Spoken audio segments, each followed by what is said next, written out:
A paz do Senhor, queridos amigos e amados irmãos, que Deus abençoe a sua vida grande e poderosamente. É motivo, mais uma vez, de grande alegria nós podemos estar aqui, meus amados, para ministrarmos ou darmos continuidade, ao estudo das lições da Escola Bíblica Dominical no segundo trimestre de 2022, glórias ao nome do Senhor.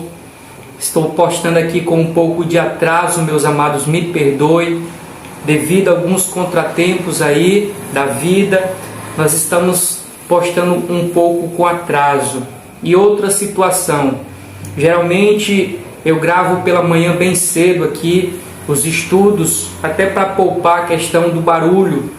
E devido a esse contratempo, meus amados, além de estar postando com um pouco de atraso, eu estou gravando agora no horário da noite e possivelmente você vai escutar aí alguém falando, ou um carro passando, uma moto passando, algum barulho, Eventualmente aí no meio do estudo possa acontecer. Desde já deixo ciente os irmãos e peço desculpa por essa situação, tá bom, meus amados? Mas são os percalços da vida que fizeram com que eu tanto postasse um pouco atrasado a lição, como também a questão do barulho devido ao horário que eu estou gravando, tá bom?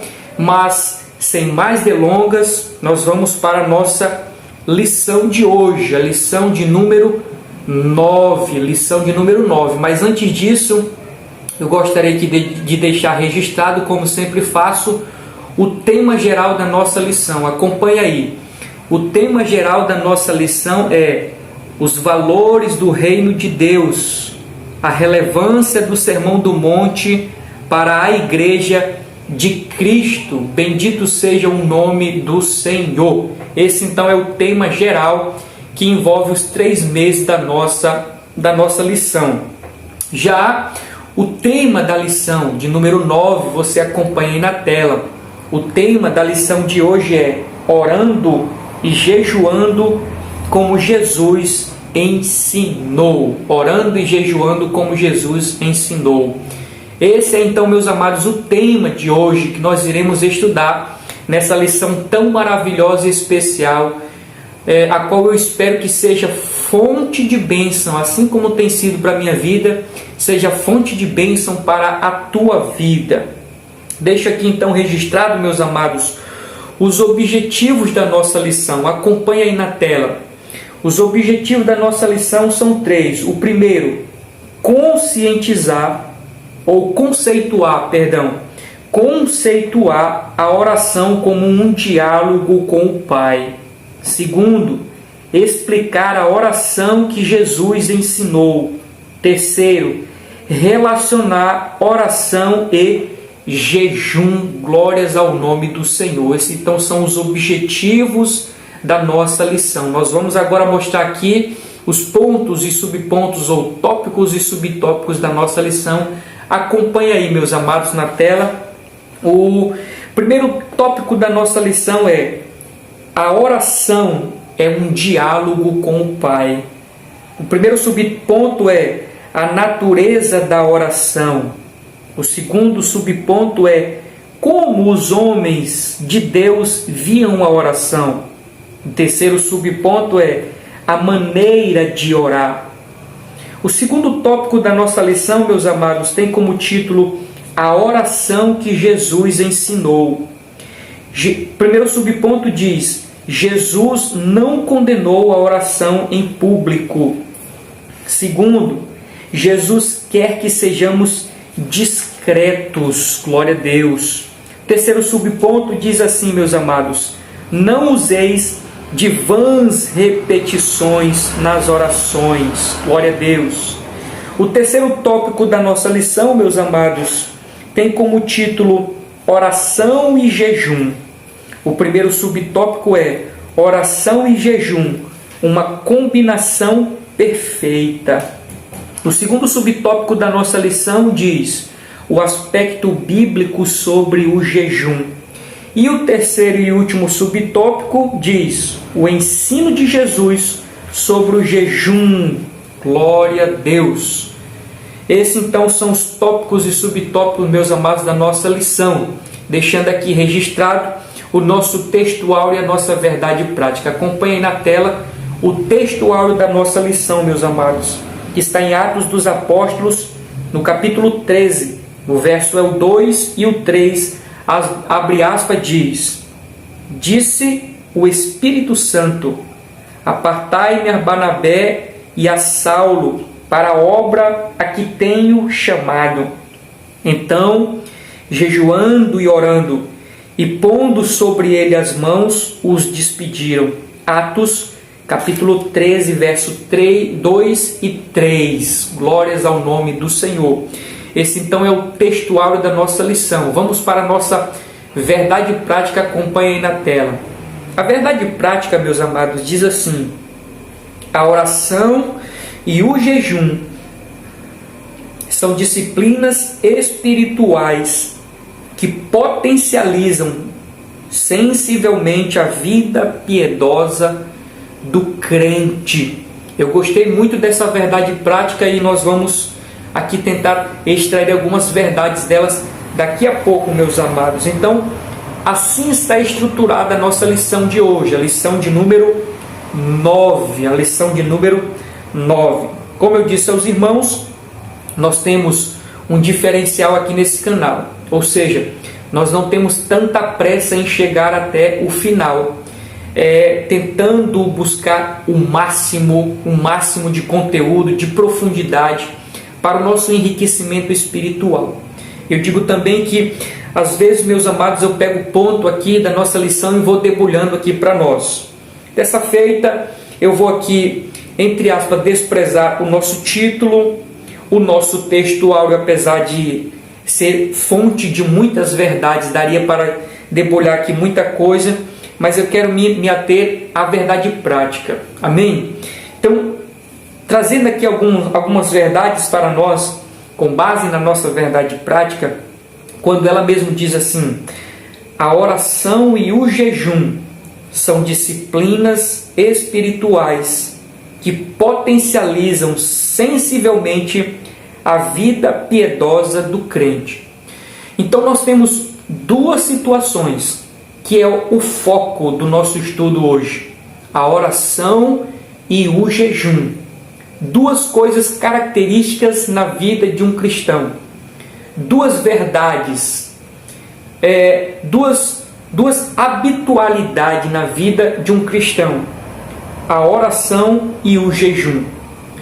A nossa verdade prática diz que elas são disciplinas espirituais.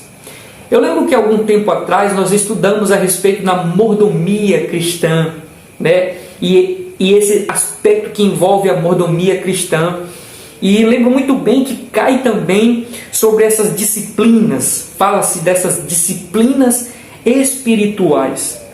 Quando diz que a oração e o jejum são disciplinas espirituais, para nós entendermos melhor o que seria isso, eu levo os irmãos a pensar da seguinte situação: quando nós estamos na escola, seja ali no ensino básico, no ensino fundamental, no ensino médio, enfim, independente do grau de escolaridade, existem ali as disciplinas, que a gente chama de matérias, né? As matérias que todo estudante tem que passar, tem que ver, tem que estudar, tem que meditar, tem que refletir, tem que exercitar aquilo. Assim também são essas disciplinas. Esse entendimento que eu quero trazer aos irmãos em relação à oração e o jejum. São disciplinas, ou seja, são coisas que todo cristão deve fazer, deve executar, deve viver: a oração e o jejum. De maneira que, assim como um estudante não tem como ele chegar até o final do seu estudo sem passar pelas disciplinas, o cristão também não tem como chegar ao final ou desfrutar de uma vida vitoriosa, poderosa, estar de pé diante desse mundo caótico, mau, cruel, que está cada dia pior. Não tem como estar de pé se não for por meio dessas disciplinas. Então, a verdade prática está dizendo que a oração e o jejum são disciplinas, são situações que nós precisamos viver no nosso cristianismo diário enquanto nessa terra tivermos. Amém? Só que a verdade prática não para por aí. Além dela dizer que a oração e o jejum são disciplinas espirituais, nós vemos o propósito disso, né? Porque ele diz assim: a oração e o jejum são disciplinas espirituais que, propósito. Esse que aqui significa propósito. Quais são os propósitos da oração e do jejum? Aí a própria verdade prática explica: potencializar. Ou seja, a oração e a disciplina, a oração e o jejum, elas potencializam sensivelmente a vida piedosa do crente. Ela potencializa aquilo que eu escrevi aqui sobre gerará mais força. A oração e o jejum gerará mais força. Quando ela diz que será potencializada, será gerado em nós mais força. A oração gera força em nós. O jejum gera força em nós. Parece contraditório, porque jejum é abster-se de algo, geralmente o alimento, que traz o quê? Fraqueza ao nosso corpo. Mas em se tratando de coisas espirituais, a gente vê muitas das coisas inverso daquilo que o mundo diz.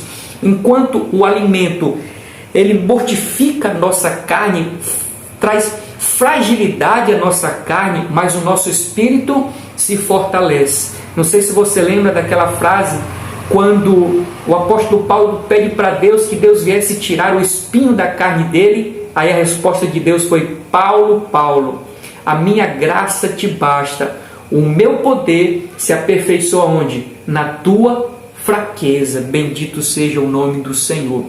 Então o propósito da oração e do jejum, dentre muitos, diga-se de passagem, meus amados, dentre muitos, é potencializar, dar força, dar vigor. Bendito seja o nome do Senhor. E assim, esse cristão, ele vai viver uma vida piedosa. O que seria viver uma vida piedosa? O que seria uma vida piedosa potencializada? Eu destaco aqui 3 situações para nós, meus amados.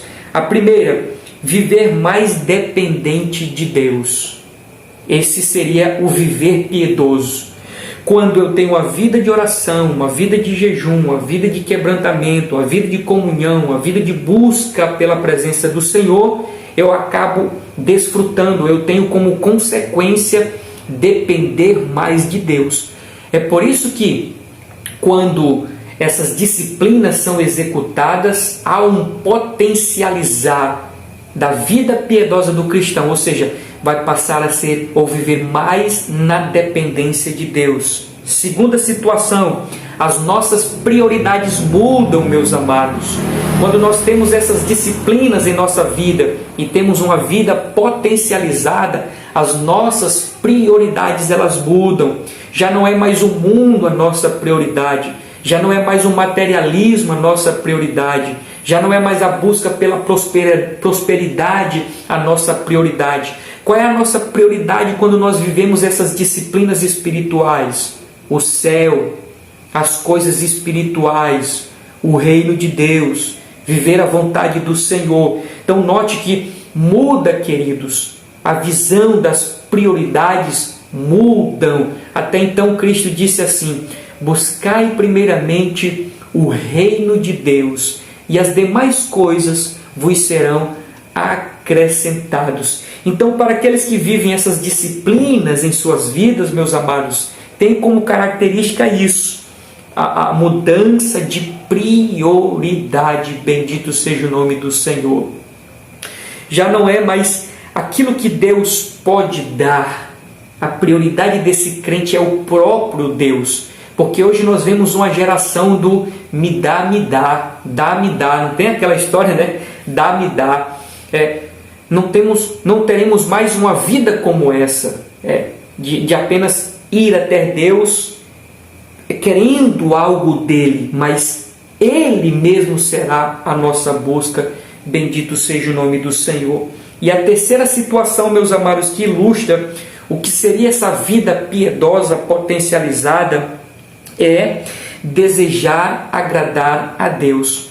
Quando alguém vive essas disciplinas da oração, do jejum, o desejo dele é agradar a Deus. Não tem aquele texto que diz: quer comais, quer bebais, façais tudo para a glória de Deus? É essa a realidade aqui, meus amados. É viver de maneira que tudo quanto eu venho a fazer seja para a glória de Deus, seja para engrandecimento do nome do Senhor. Até o pecado, meus amados, ele fica a gente passa a ter mais repulsa pelo pecado quando nós vivemos essas disciplinas espirituais da oração e do jejum. Nós passamos ao quê? Desejar o que Deus deseja, amar o que Deus deseja, mas também odiar o que Deus odeia, aborrecer o que Deus odeia, desprezar o que Deus despreza. Aí sim teremos um viver que agrada o nome do Senhor. Amém, meus amados? Nós vamos para a nossa introdução. Tem muita coisa ainda gostosa para nós, meus amados, um verdadeiro banquete espiritual para a nossa alma. Acompanhe. Vale ressaltar, você está com a sua caneta na mão? Está com a Bíblia? Já pegou a revista, o caderno da anotação? Faça isso, querido. Não fique somente me escutando. Faça isso que eu estou dizendo, que Deus ele vai falar coisas novas ao seu coração. E é nesse momento que você precisa anotar. E eu creio que Deus já tem falado poderosamente ao teu coração. Amém? Então vamos lá. A introdução da nossa lição diz assim: nessa lição aprenderemos acerca da oração conforme ensinada por Jesus, bem como as lições espirituais do jejum.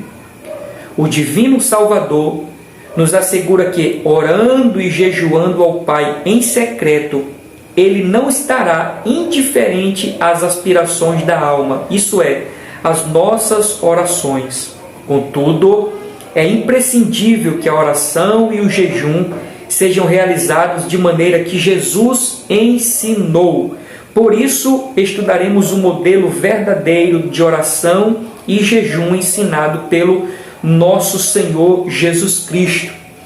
Eu gosto de uma das frases do Hernandes Dias Lopes, quando, em um momento oportuno, ele diz assim, meditando acerca de um texto, ele diz assim: vamos primeiramente dizer o que o texto não quer dizer.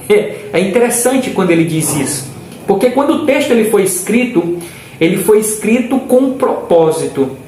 Ele tem algo a dizer, a passar. De maneira que, ao estudarmos a Bíblia, nós temos que dizer exatamente o que o texto queria dizer. Mas nós vemos que essa realidade muitas das vezes não acontece. Pega-se o texto e aplica segundo a maneira do seu coração. Por isso eu acho interessante quando Hernandes Dias Lopes diz: olha, vamos dizer aqui o que o texto não quis dizer. Quando eu olho para esta realidade que o Hernandes Dias Lopes diz, pegando aqui dentro do nosso contexto, a respeito seja da oração, seja do jejum, na introdução, a introdução diz que nós vamos estudar da maneira como Jesus ensinou sobre a oração e sobre o jejum. Ora, se existe então a maneira que Jesus ensinou, existe a maneira que não deve ser feito. Ou seja, se tem o certo, existe o errado. Agora, como nós estamos praticando a oração e o jejum? Será que estamos praticando da maneira certa, da maneira correta, ou estamos desvirtuando essas verdades ensinadas pelo próprio Cristo? Precisamos estar atentos, meus amados, em relação a isso, a esse pequeno detalhe, mas de suma importância. Será que a oração e o jejum que eu estou praticando está de acordo com a Escritura? Está de acordo com a verdade? Ou estou acreditando naquilo que muitos estão dizendo, ou até mesmo do meu próprio coração? Então nós vamos sanar aqui algumas dúvidas, trazer algumas verdades para nós com base nisso e com base no que Jesus deixou registrado na sua palavra. Amém, meus amados? Esse era o primeiro ponto aqui que eu queria destacar da nossa introdução. Mas vamos lá então para o primeiro ponto da nossa lição. a oração é um diálogo com o Pai. Eu quero destacar logo aqui de início essa palavra diálogo, ou essa verdade, né? Quando diz a oração é um diálogo com o Pai. Eu quero pegar essa palavra diálogo, ou dizer que a oração é um diálogo, e desmistificar. Desmistificar, meus amados, como que se orar fosse algo exclusivo para alguns, ou até mesmo difícil de se fazer, praticar. Infelizmente, muitas pessoas, por não compreender o que é a oração, elas têm dificuldade para orar, dificuldade de se expressar, de falar com Deus, de dialogar com Deus, porque não compreende que oração é simplesmente conversar com Deus, falar com Deus, dialogar. Talvez até por alguns excessos, meus amados.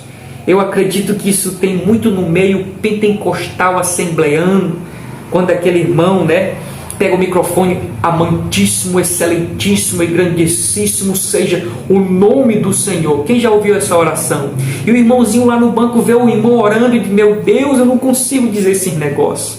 Então por esses exemplos de excesso, meus amados, por esses exemplos de excesso, e pela falta de compreensão de muitos dos irmãos, o que é a oração, muitos sentem dificuldades. E parece até algo inatingível, quando na verdade a oração é falar com Deus, é conversar com Deus. É como que um amigo que está ali a nos ouvir, e muito mais que um amigo, porque ele tem o poder para nos atender. Ele tem o poder para responder. Ele tem o conhecimento para nos compreender, meus amados. Então, oração não é algo difícil. Oração não é algo dificultoso. Oração é dialogar com Deus, falar com Deus.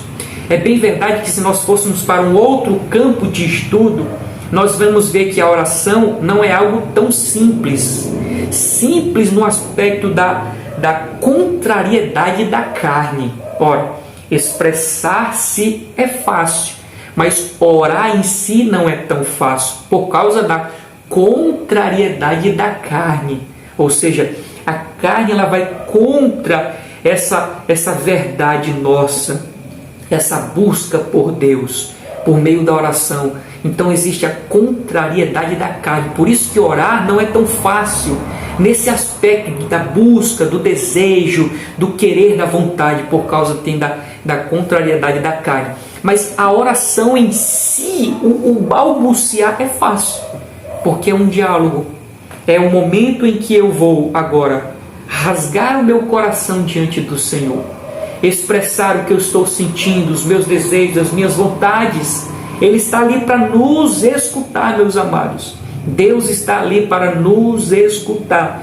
E dependendo da sua vontade, porque daqui a pouco nós vamos ver, dependendo da sua vontade, Ele responderá. Amém?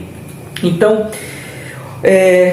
eu deixo aqui desmistificado esse entendimento de pessoas que têm dificuldade de orar, porque não compreende o que é oração. É dialogar, é falar, é conversar com Deus. Então vamos lá. O primeiro ponto diz a natureza da oração, ou seja, os propósitos da oração, não é isso? A natureza da oração, os propósitos da oração. A leitura diz: podemos dizer que a oração é um diálogo da alma. Olha aí como a oração é um diálogo que vem do interior, de dentro. É algo que eu vou deixando fluir. Aquilo que eu estou sentindo, aquilo que eu estou passando, aquilo que eu estou desejando, seja expressão de alegria, seja expressão de contentamento, seja expressão de tristeza, seja expressão que seja, é o diálogo da nossa alma com Deus.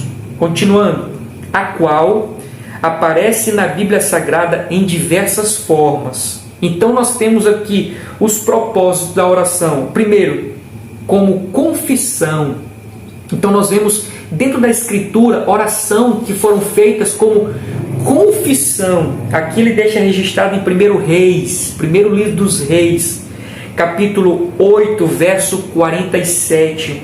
Livro de Neemias, capítulo 1, verso 6. Daniel, verso 9, do 3 ao 15.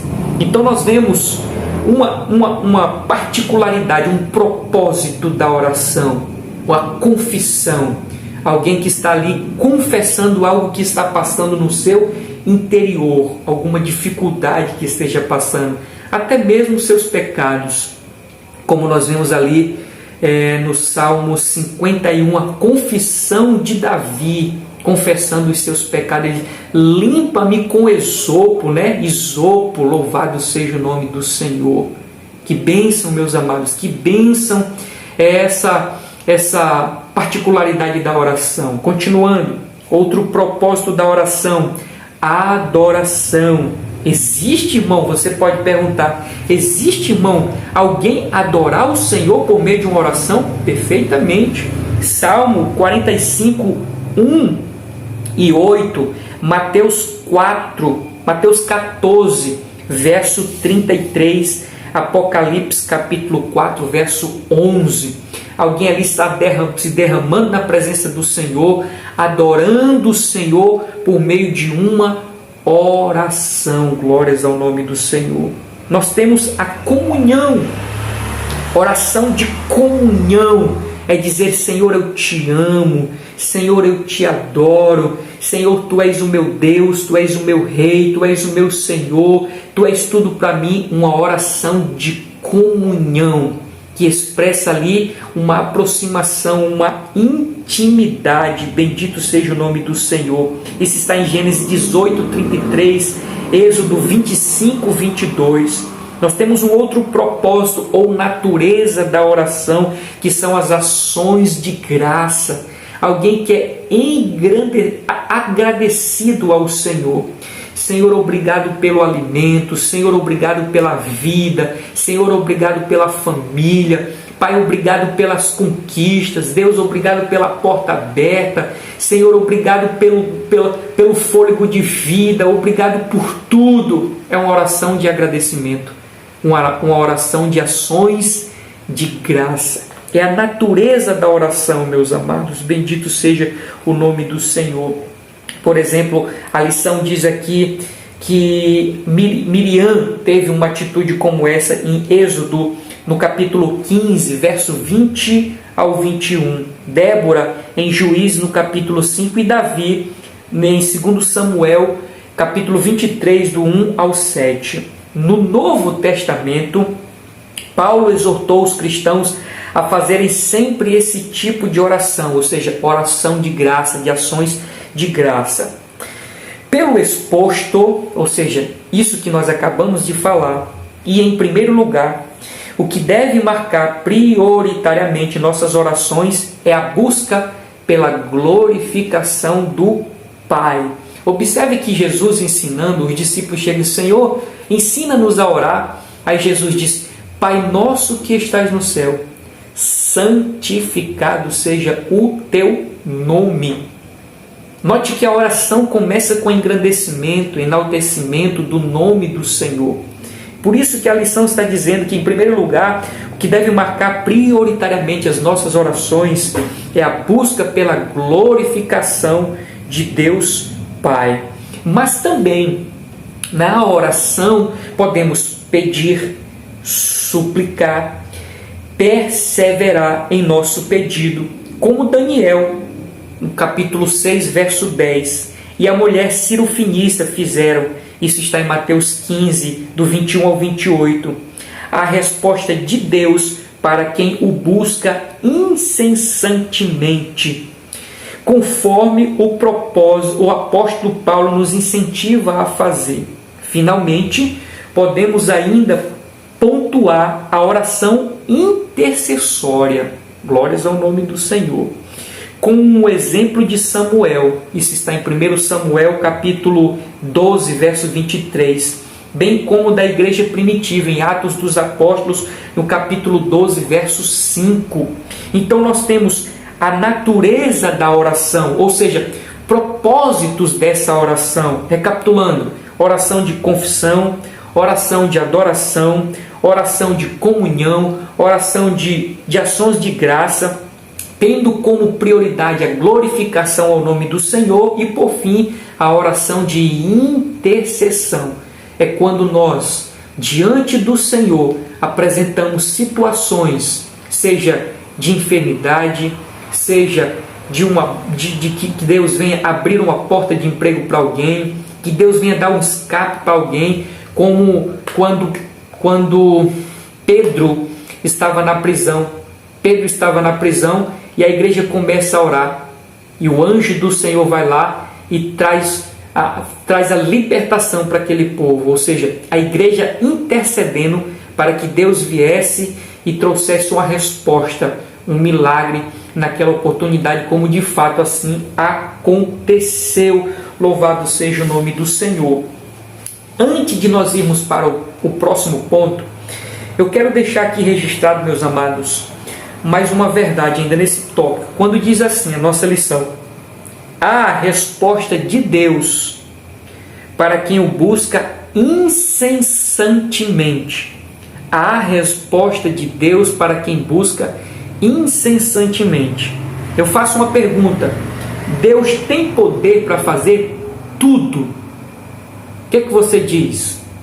Automaticamente a nossa mente diz: sim, Deus tem poder para fazer tudo.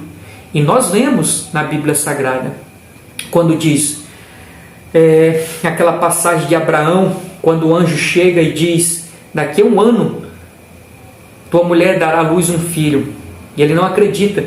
E o anjo diz: por acaso há alguma coisa demasiadamente difícil, extremamente difícil, que o Senhor não possa fazer?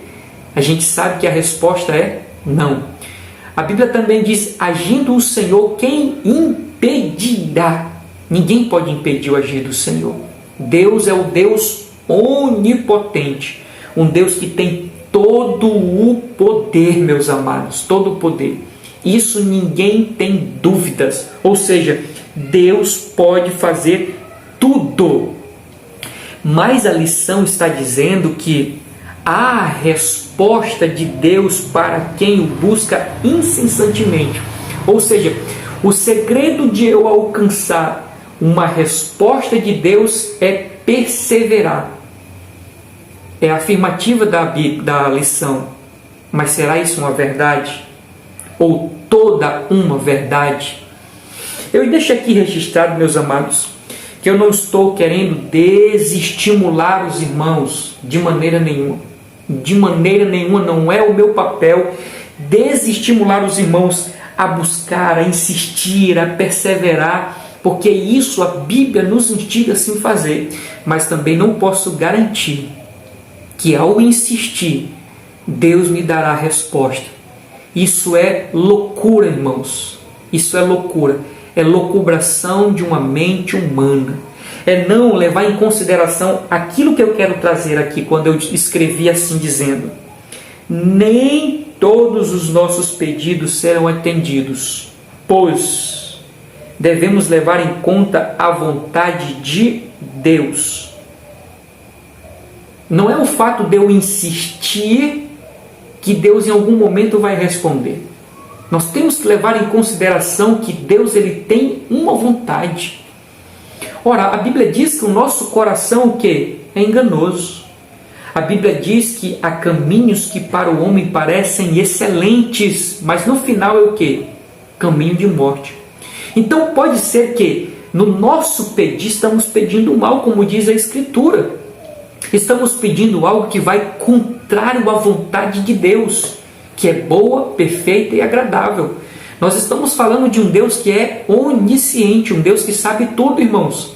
Então Deus não vai atender uma oração nossa, por mais insistente que seja, por capricho nosso, para nos agradar, sabendo que ao recebermos aquilo, meus amados, poderemos ter prejuízo, sermos prejudicados.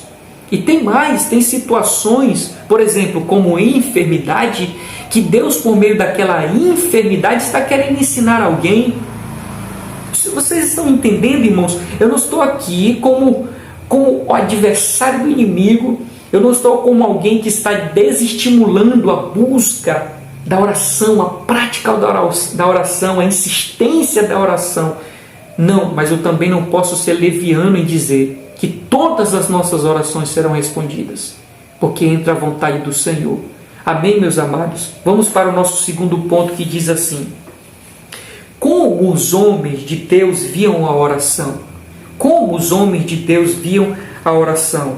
A leitura diz: a Bíblia nos incentiva a orar, porque há poder nesse maravilhoso recurso espiritual, o qual não podemos desprezar.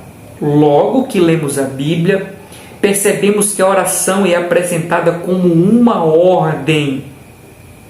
No Antigo Testamento, por exemplo, Esdras via a oração como um recurso mais poderoso que o exército do rei Artaxerxes. No Novo Testamento, o Senhor Jesus tinha a oração como tão necessária quanto o sono e o alimento. E os apóstolos também perseveravam em oração. Bendito seja o nome do Senhor. Quantas verdades nesse tópico, meus amados. Mas de maneira assim, bem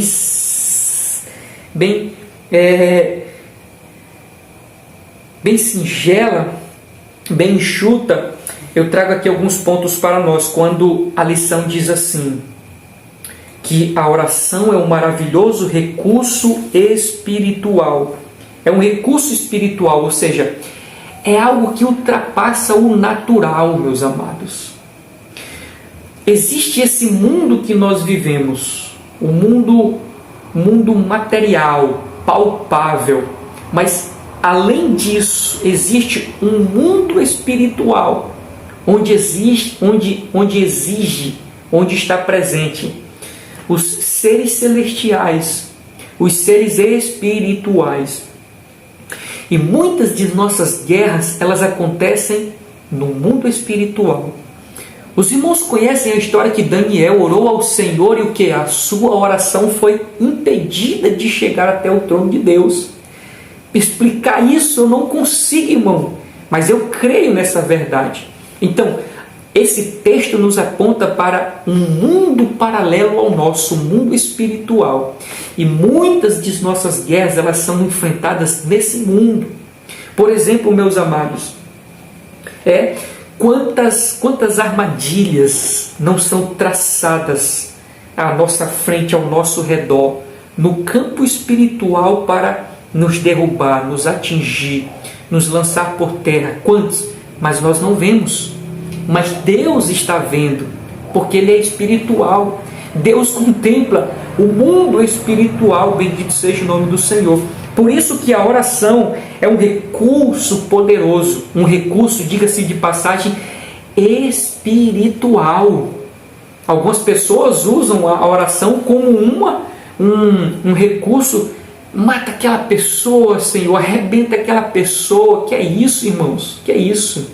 A oração não é para isso, para amaldiçoar as pessoas. A oração é para abençoar pessoas e nos fortalecer, bendito seja o nome do Senhor, nos aproximar de Deus, nos tornar íntimos do Senhor, até mesmo alimentar a nossa alma por meio da oração. Quando nós oramos, a nossa alma também é alimentada, nós sentimos gozo na nossa alma, porque nós nos aproximamos do nosso Criador. Bendito seja o nome do Senhor. Então, este recurso espiritual, ele é sobrenatural. Deus agindo em nosso favor no campo espiritual por meio das nossas orações. É um meio que nos aproxima de Deus. A oração é o meio pelo qual nós temos comunhão com o Senhor Jesus Cristo. Aí entra outra particularidade, meus amados, que é a leitura da Bíblia Sagrada. Na oração nós falamos com Deus, quando nós lemos a palavra, Deus fala conosco. É o diálogo. A oração, eu falo com Deus, na leitura, Deus fala comigo. Há o quê? O conhecimento. Se nós fôssemos pegar na nossa realidade aqui, quando um jovem se aproxima de uma jovem para conhecê-la, não há ali um diálogo, ele fala coisas dele, ela fala coisa dela, e eles vão se conhecendo, há ali uma comunhão, uma aproximação, uma intimidade. Com Deus é da mesma maneira. Por meio da Escritura, eu conheço Deus, a vontade de Deus, o querer de Deus, quem é Deus. Mas quando eu oro, eu falo de mim. Eu digo quais são as minhas vontades, os meus desejos, os meus anseios. E isso nos aproxima do Senhor. Amém? Um instrumento poderoso é a oração, a qual nós não podemos negligenciar. Nesse tópico ainda, a lição continua dizendo assim, meus amados. No Antigo Testamento, eis havia a oração. Não, mais em cima, um pouquinho mais acima. Logo que lemos a Bíblia, percebemos que a oração é apresentada como uma ordem. Veja só. Quando nós lemos a Bíblia, segundo aqui a nossa lição, nós vemos a oração como uma ordem. Qual é a ressalva que eu faço disso? Não é uma ordem no sentido impositivo. Tem que orar. Tem que orar. Não, não é essa ordem impositiva, como eu coloquei aqui. Não é no sentido de algo impositivo, mas de necessidade. É uma ordem que, se não fizermos, iremos morrer.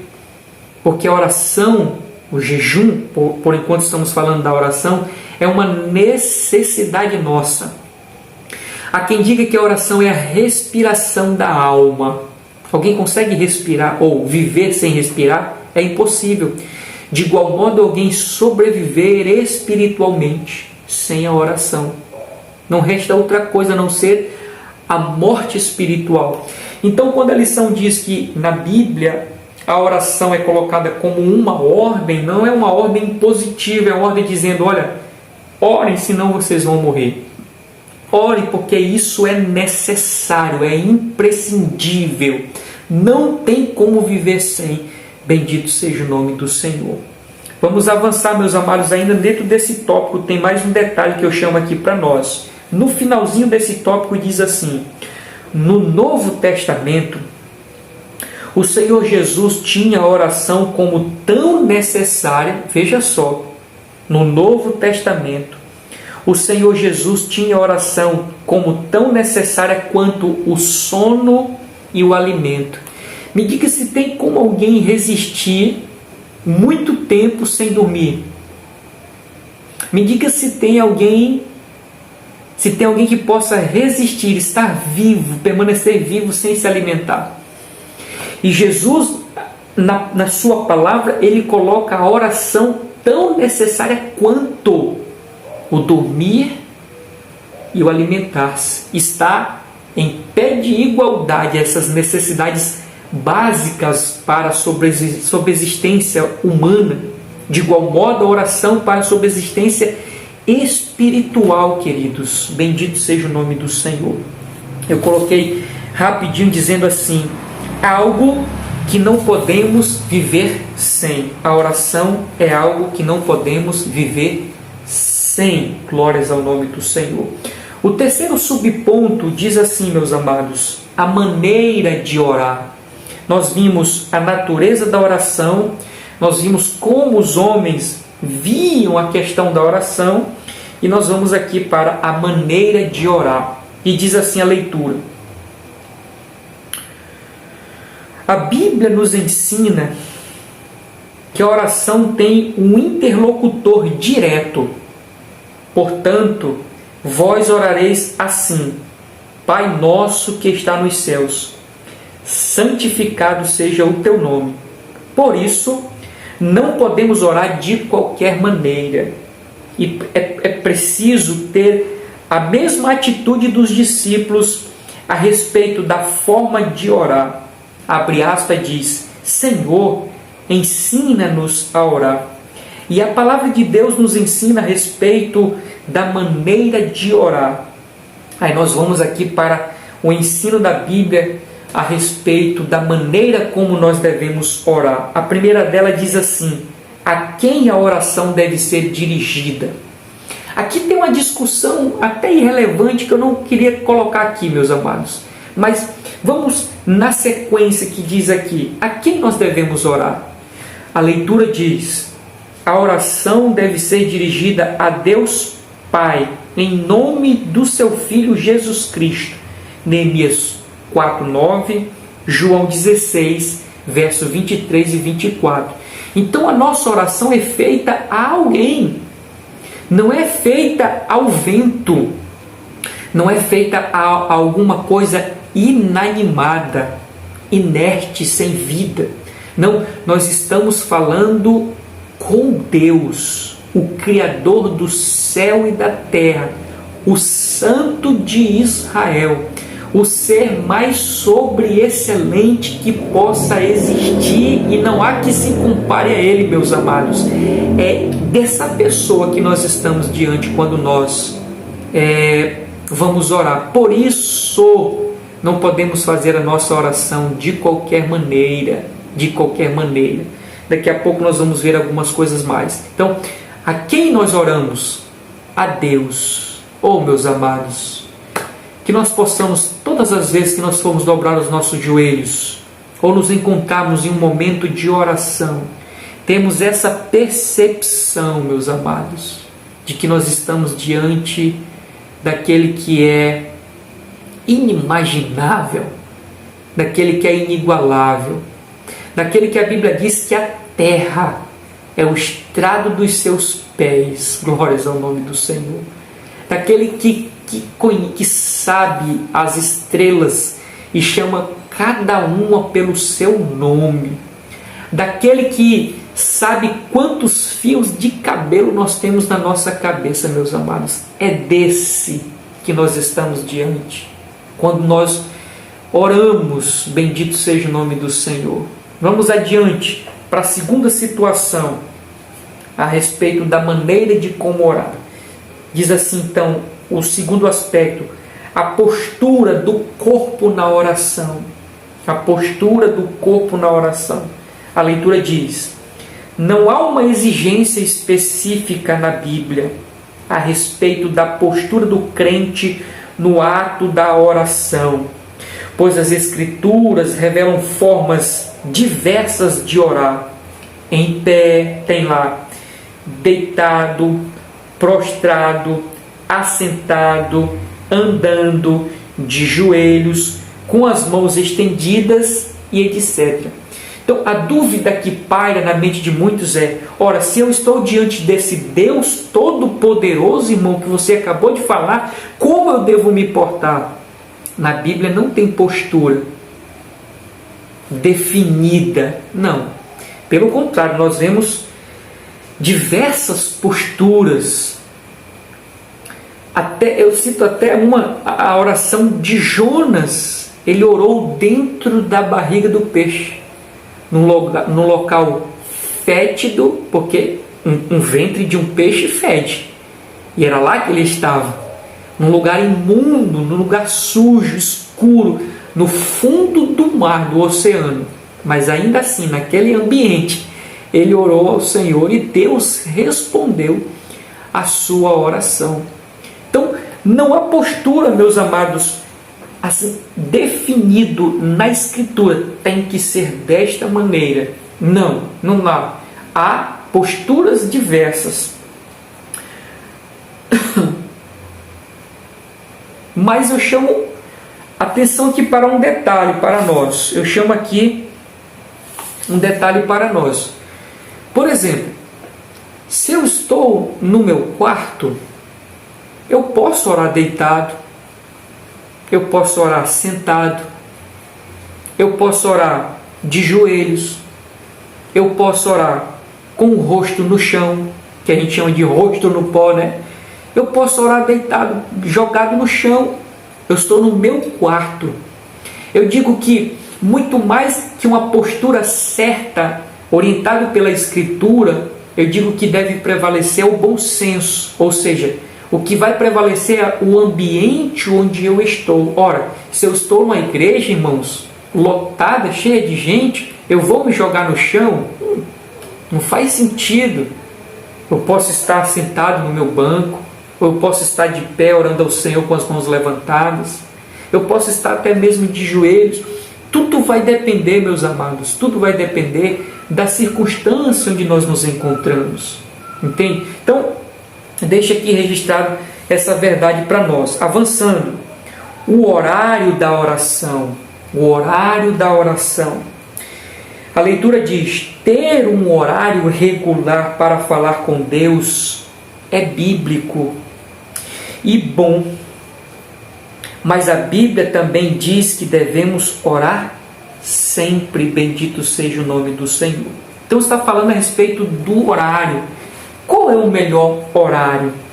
De qual modo, meus amados, como no início eu desmistifiquei esse bloqueio na mente de alguns irmãos que orar é difícil, mas se torna difícil porque eles não compreendem que orar é simplesmente conversar com Deus. Aqui eu quero trazer uma desmistificação também com relação ao horário. E me perdoe se vai confrontar aquilo que você imagina que é certo, mas eu não entendo dessa maneira, meus amados. Qual é a desmistificação que eu quero trazer em relação ao horário da oração? Porque para nós, principalmente assembleianos, pentecostais, nós fomos ensinados e cremos que a oração de meio-dia é uma oração melhor, e a oração de madrugada é uma oração melhor. Tem até um hino que diz: de madrugada o crente vai buscar poder, de madrugada o crente vai buscar poder. Não é assim? Há quem diga que a fila de madrugada é menor. Oh, meu irmão, por acaso Deus é um consultor? É um doutor? No aspecto de que ter fila para se encontrar com Ele? Não, Deus atende simultaneamente. Todos, se buscassem Deus, atenderia simultaneamente.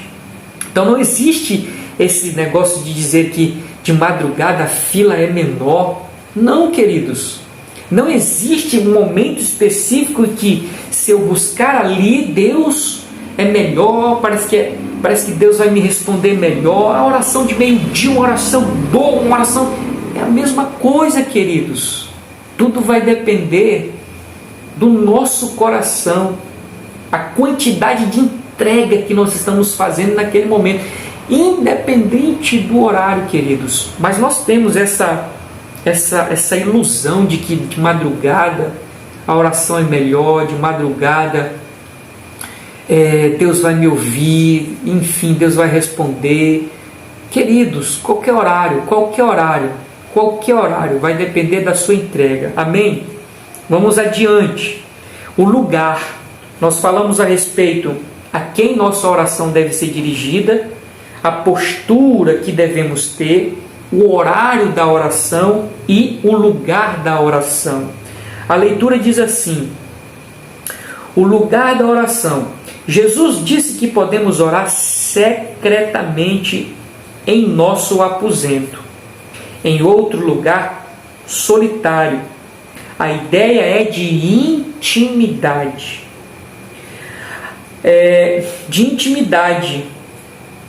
De momentos a sós com Deus.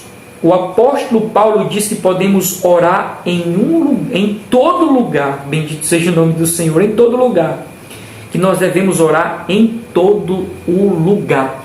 Quando Jesus diz assim: entra no teu quarto, fecha a porta e fala em secreto com o teu pai, ele está falando de intimidade, de um momento de particularidade, de estar sós com Deus, um momento de um particular, meu com Deus, seu com Deus, Deus com você, Deus comigo, meus amados. Eu trago aqui algumas verdades ainda com base nesse tópico, dizendo assim: a diferenciação. Nós temos a oração pública, porque mais aqui para baixo, se não me falha a memória, a lição vai dizer que Jesus não estava censurando a oração pública, quando ele diz que os fariseus eram hipócritas ao fazerem as suas orações públicas. Jesus não estava censurando o fazer a oração pública. Daqui a pouco nós vamos ver um pouco mais. Mas o que eu quero aqui nesse momento é fazer a diferenciação que existe a oração pública.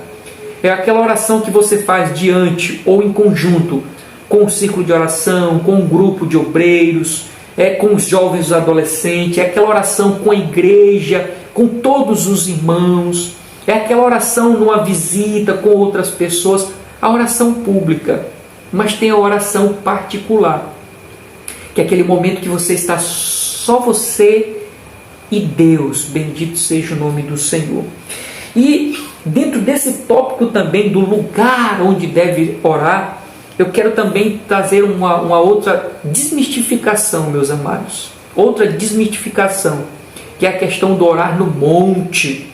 Assim como para muitos, orar de madrugada parece que tem mais proveito, orar no meio-dia parece que a resposta, a possível resposta é maior. Para muitos, orar no monte é assim o suprassumo de uma vida de espiritualidade.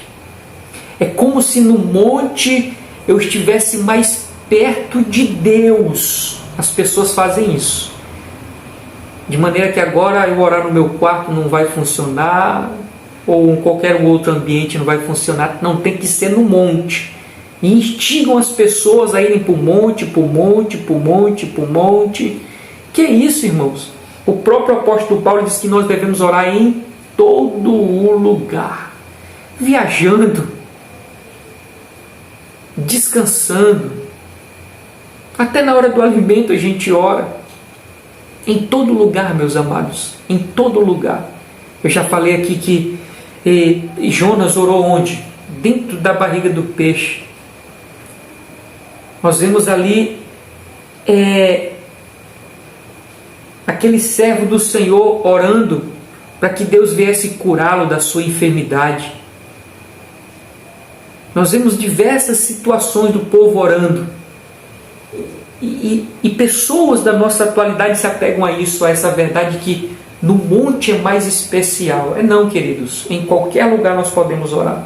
Mas eu estou aqui para desmistificar essa verdade que introduziram aí na mente de muitos. Em todo lugar Deus nos escuta, irmãos. Puxando aqui uma outra verdade para nós. Nós assembleanos temos muitas manias.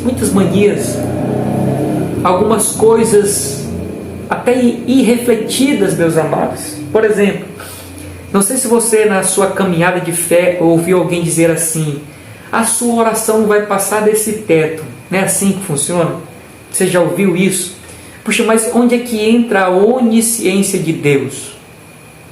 Ou a onipresença de Deus? Ou seja, Deus está em todos os lugares, Deus sabe de tudo. Não faz sentido, irmãos, dizer que a minha oração não vai passar desse teto, se Deus é onisciente. Entende? Ou seja, Deus está em todos os lugares, Deus escuta a nossa oração. E responder é outra coisa, daqui a pouco nós vamos ver, quando aqui no final diz isso. Vamos lá. O decoro na oração. Diz assim a leitura: o decoro diz respeito à sinceridade, decência, reverência no ato de orar. Nós estamos vendo aqui o ponto da nossa lição, né? A maneira como orar. Aí nós vamos aqui para a questão do decoro na oração. O que significa isso? Dependendo da circunstância, irmão, dependendo da circunstância, alguém orar despido não faz sentido.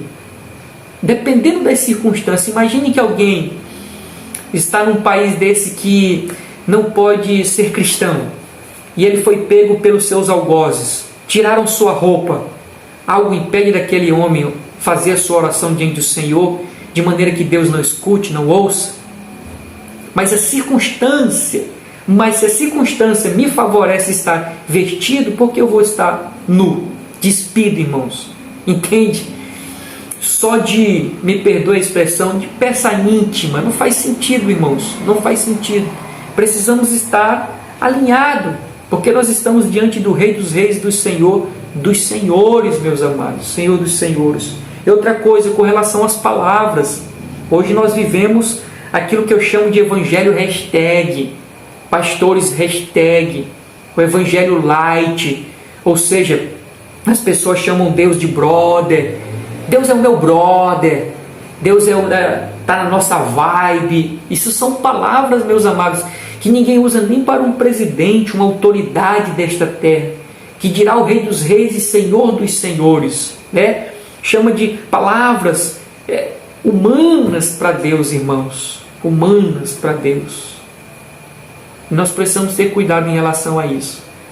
Não é pelo fato de que orar é ser sincero diante do Senhor, é dialogar com o Senhor, que eu posso tratar Ele de todas as maneiras como se tratando uma pessoa normalmente. Precisamos entender que Ele é Deus. Então as pessoas chamam Deus de brother, e outras diversas formas, palavras que não vem agora aqui na minha mente, mas eu acredito que você está entendendo o que eu estou dizendo. Amém, meus amados? Vamos ainda para outro aspecto da nossa lição, quando diz aqui no final, o estado do coração na hora da oração. O estado do coração na hora da oração. Se o coração estiver transformado e cheio da palavra de Deus, nossa oração será ouvida. Está aqui, irmãos, outra afirmativa que eu não concordo, entende? Está aqui outra afirmativa que eu não concordo. A lição está dizendo que se eu estiver com um coração transformado e cheio da palavra de Deus, nossas orações serão ouvidas. Ele pega com base em João capítulo 15, verso 7. Vamos ver o que diz esse texto. João capítulo 15, verso 7. Diz assim: se vós estiverdes em mim e as minhas palavras estiverdes em vós, pedirei tudo o que quiserdes e vos será feito.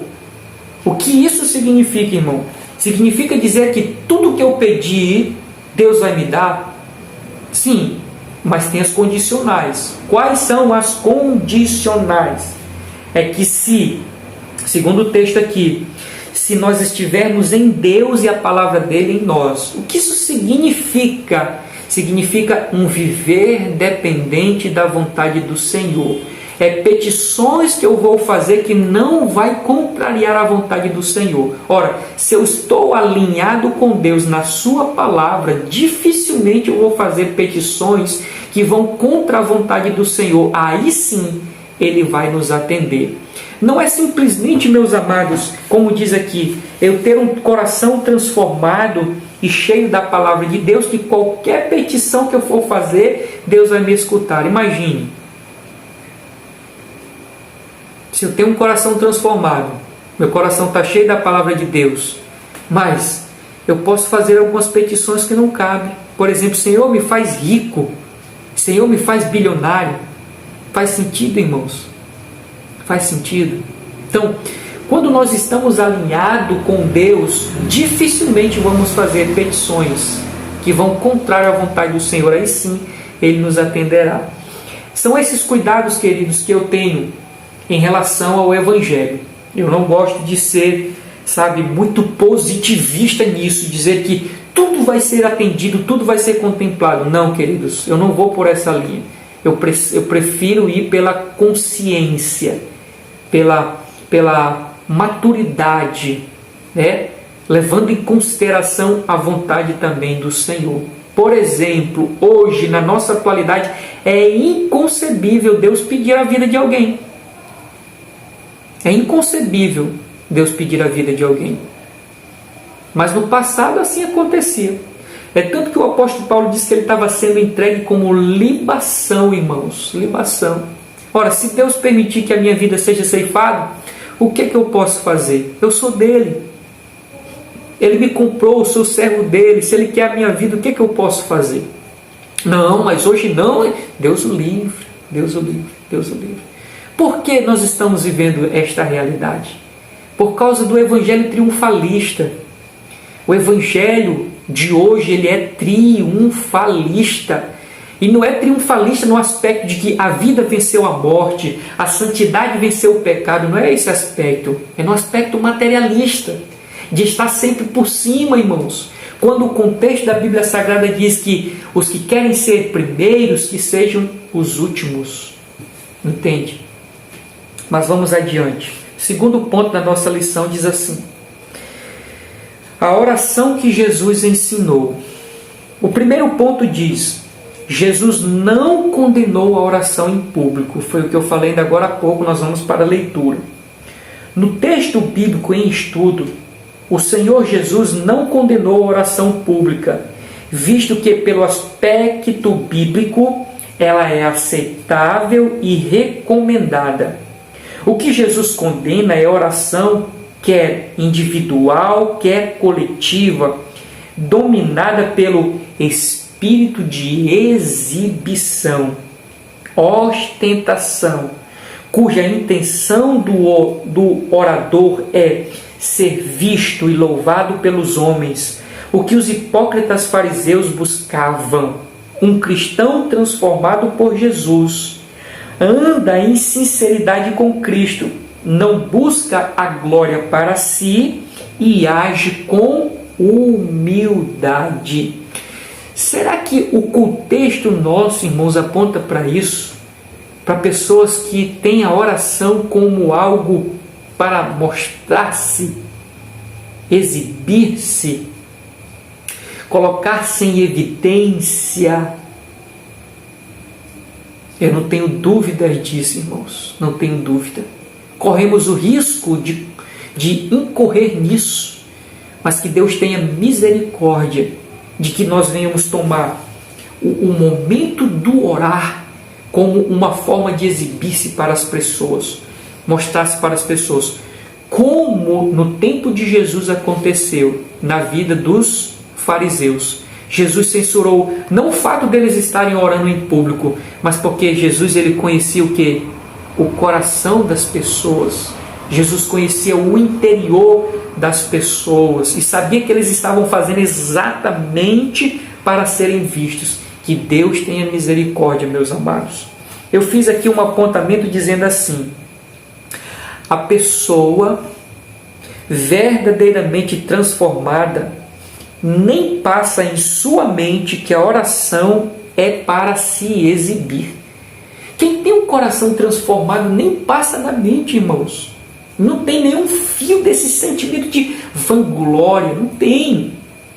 Pelo contrário, ele tem um momento da oração até como um momento de quebrantamento, um momento de humilhação, um momento de busca pela presença do Senhor, um momento de intimidade.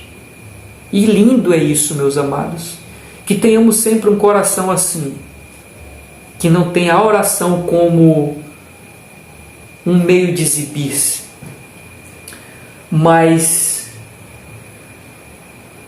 um momento de nos aproximarmos do Senhor Jesus Cristo, senti-lo bem junto a nós. Bendito seja o nome do Senhor.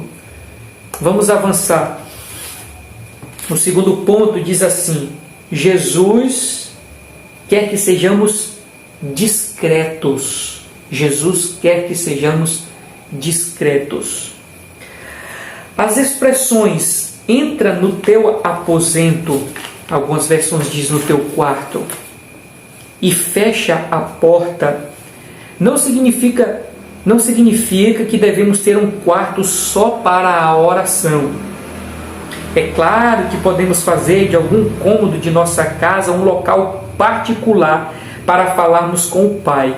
Contudo, no ensino de Jesus em Mateus 5, verso 5, capítulo 6, versos 5 e 6, sua ênfase não é o lugar, mas a atitude de quem ora. Esse lugar secreto traz o sentido de quem tem a mente e o coração transformado, orará a Deus de modo humilde e sincero, sem buscar os aplausos dos homens.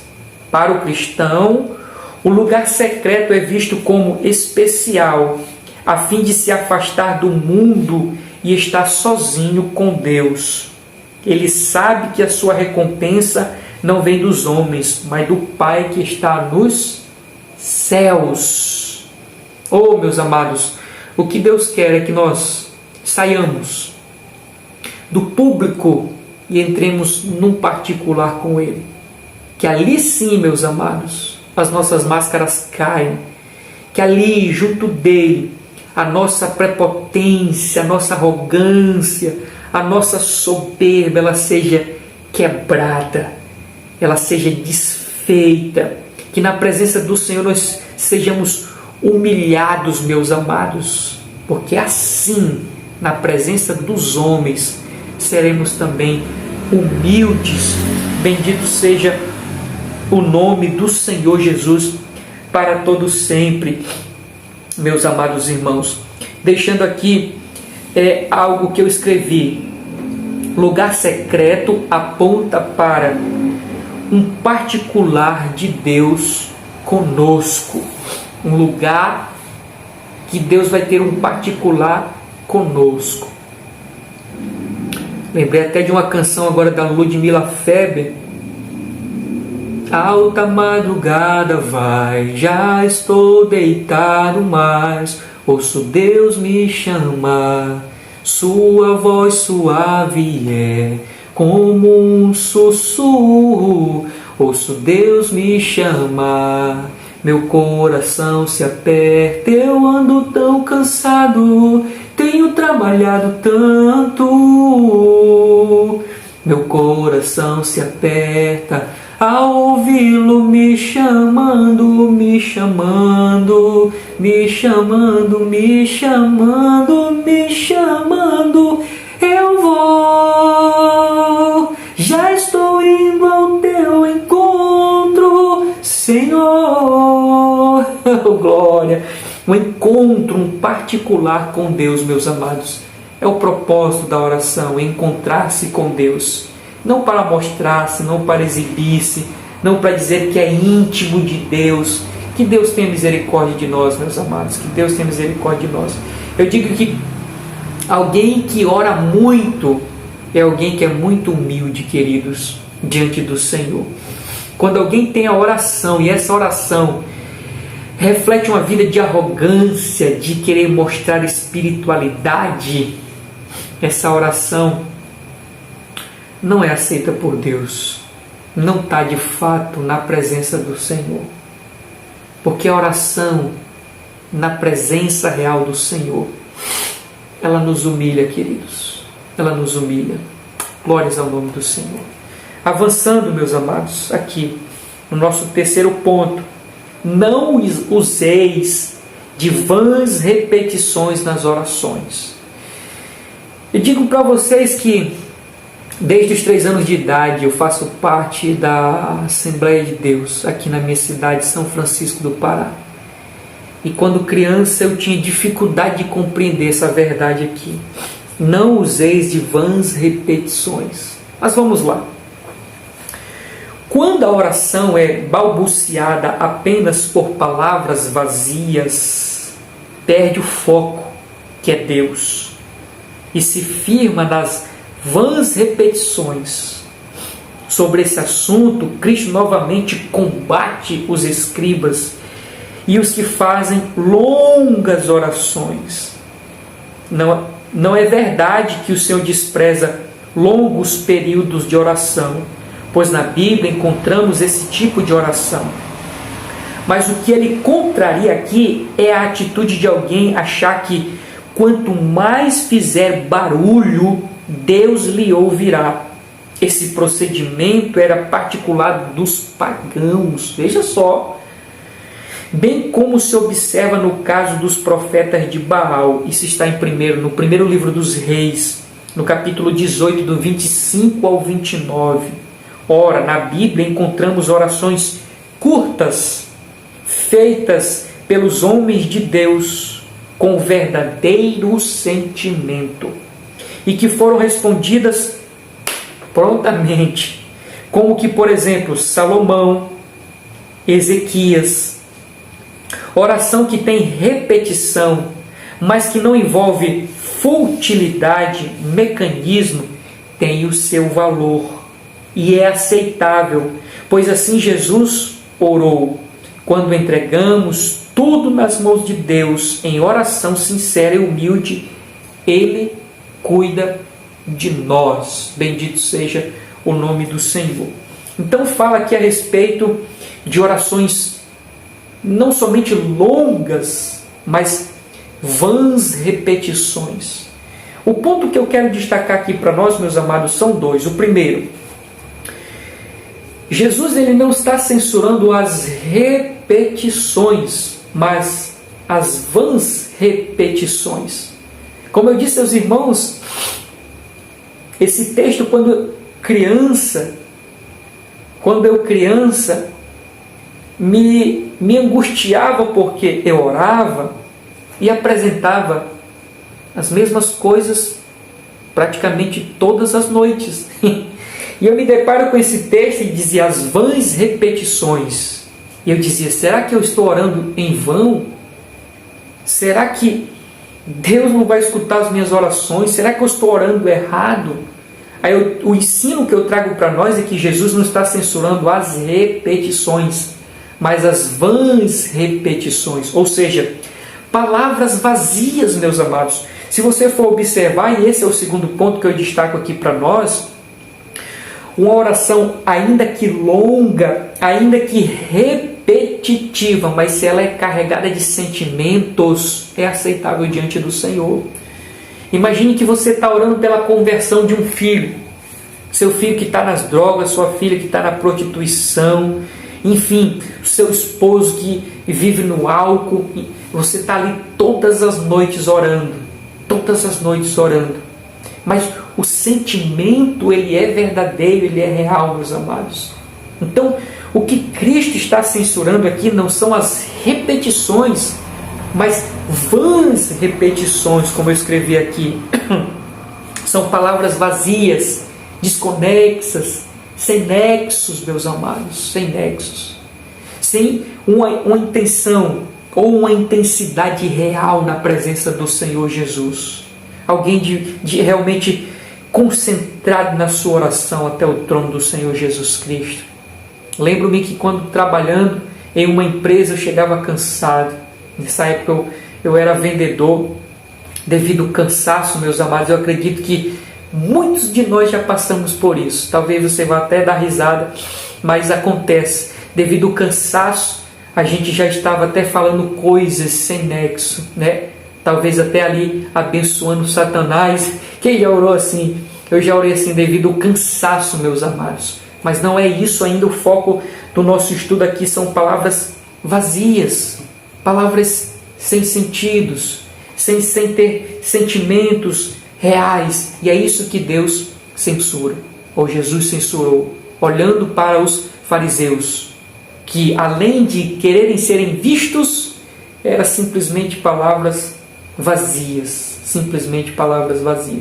Então não se angustie se a sua oração, todos os dias é a mesma oração. Não se angustie, mas que sejam sinceras, reais, verdadeiras. Bendito seja o nome do Senhor. Amém? Vamos avançar, meus amados, vamos avançar. Bendito seja o nome do Senhor. O terceiro ponto da nossa lição diz oração e jejum. Agora vem o jejum. O primeiro ponto diz oração e jejum, uma combinação perfeita. A leitura diz: em inúmeras passagens bíblicas podemos notar que a oração e o jejum estão bem combinados. Por meio das Escrituras, podemos dizer que a oração e o jejum são vistos como atos que revelam três coisas: disciplina, autorrenegação e humilhação. Tanto a oração quanto o jejum apresentam essas três características: disciplina, autonegação e humilhação, e mostram também dependência total de Deus. Em momentos mais extremos, quando precisamos buscá-lo para resolver um problema específico ou resolver uma determinada orientação. Então, nós vemos essas características. Eu disse logo lá no início que orar no aspecto de usar palavras é fácil, não tem dificuldade. Mas a oração no seu contexto geral não é fácil, por quê? Porque tem a contrariedade da carne. Por isso que entra aqui a disciplina. Orar precisa de disciplina, jejuar precisa de disciplina, de autonegação, de abrir mão, de abandonar, de humilhar-se, bendito seja o nome do Senhor. E elas, em conjuntos, elas combinadas, dentro da Escritura nós vemos para resolver problemas, né? Alcançar um objetivo, um propósito em si. O Hernandes Dias Lopes diz até que jejum é fome de Deus. As pessoas têm fome de Deus, eles fazem um jejum. Jejuar, abster-se, para encher-se de Deus. Porque não tem como encher algo que está cheio. Mas quando há um esvaziar-se de nós mesmos, das nossas vontades, Deus vem e nos preenche. Bendito seja o nome do Senhor. O segundo aspecto aqui, meus amados, o aspecto bíblico sobre o jejum. O segundo ponto, né? O aspecto bíblico sobre o jejum. A leitura diz: na Bíblia, há 3 eventos que caracterizam a necessidade do jejum. O ato de humilhar-se, que, por meio da confissão, acontecia por causa da tristeza do pecado. O da lamentação, fosse por causa de um mal sofrido, fosse por alguma praga, uma derrota sofrida em uma batalha ou uma ameaça. E o evento espiritual de grande concentração de fiéis, como no caso de envio de missionários e escolha de homens para a obra. Pela lei de Moisés, havia um jejum anual no dia da expiação. Essa prática se multiplicou em diversas formas, como, por exemplo, do nascer do sol ao pôr do sol, ou seja, de um dia, jejum de 7 dias, de 3 semanas, de 40 dias, nos meses 5º e 7º, nos meses 5º e 7º. Diante disso, os judeus decidiram jejuar 2 vezes por semana, que se tornou uma prática degenerada por causa do orgulho, como no caso dos fariseus. Entretanto, o Senhor Jesus não estabeleceu dias fixos sobre o jejum. Ele jejuou de um modo espontâneo, tanto com o objetivo principal, estar mais preparado e sensível à missão para a qual foi enviado pelo Pai, jamais por uma mera tradição.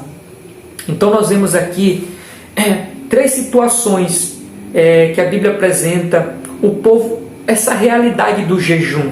No caso aqui, para humilhar-se, né? Humilhar-se, pedindo perdão, um ato de humilhação.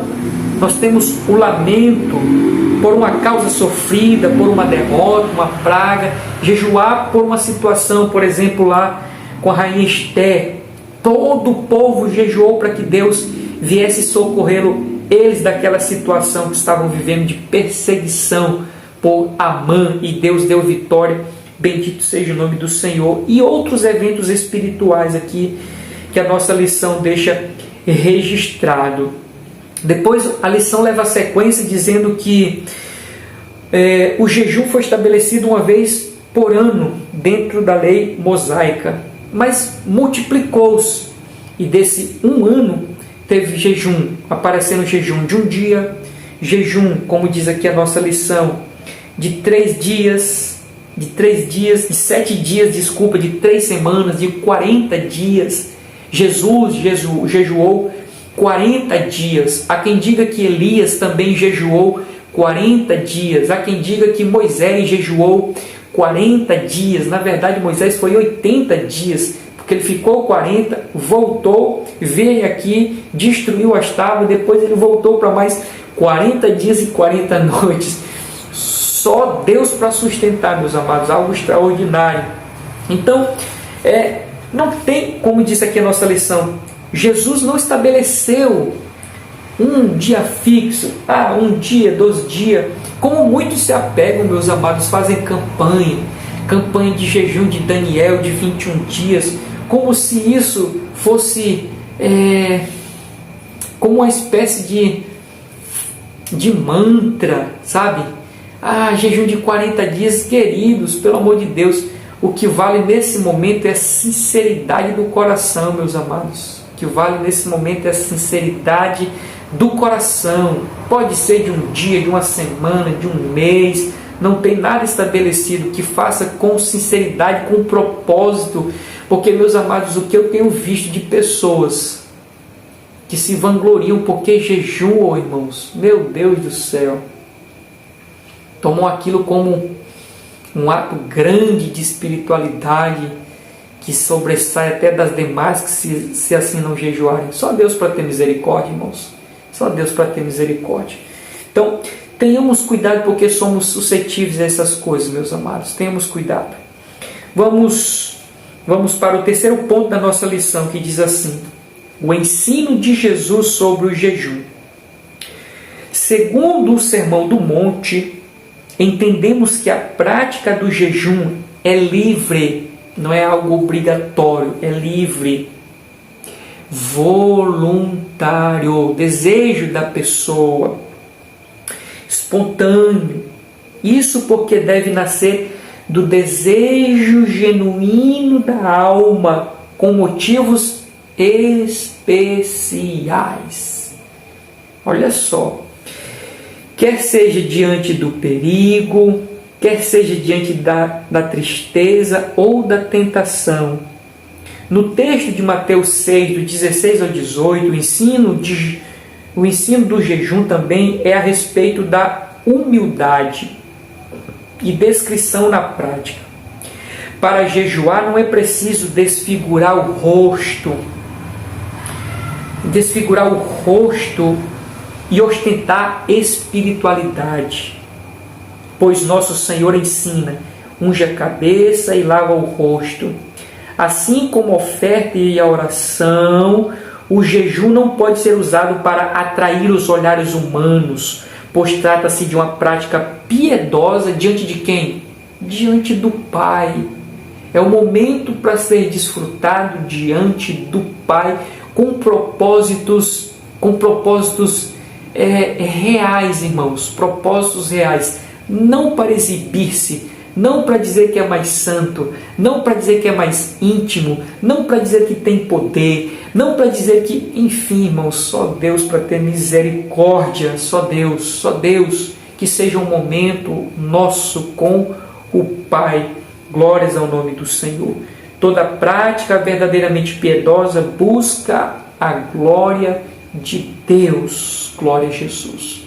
Nós vamos para a nossa introdução, queridos, que diz da seguinte maneira: o cristão que conhece a palavra de Deus sabe da importância da oração e do jejum como exercícios espirituais. Prática de ambos, o crente estará mais sensível ao Espírito Santo, de modo que sua realização traz constantes benefícios para a nossa vida espiritual, especialmente diante de um mundo materialista e utilitarista. Ou seja, quando nós exercitamos a oração e o jejum, a nossa carne entra no estado de mortificação. A carne mortifica, o espírito se fortalece. E isso traz benefício a nós. Somos mais cheios da presença de Deus. E, além disso, estaremos fortes para vencer os ataques do mundo, os ataques do nosso adversário chamado Satanás. Meus amados, fiquemos com esta lição. Andemos em sinceridade no nosso coração, seja diante dos homens, seja diante de Deus, e que venhamos desfrutar bênçãos sem medida da parte do Senhor.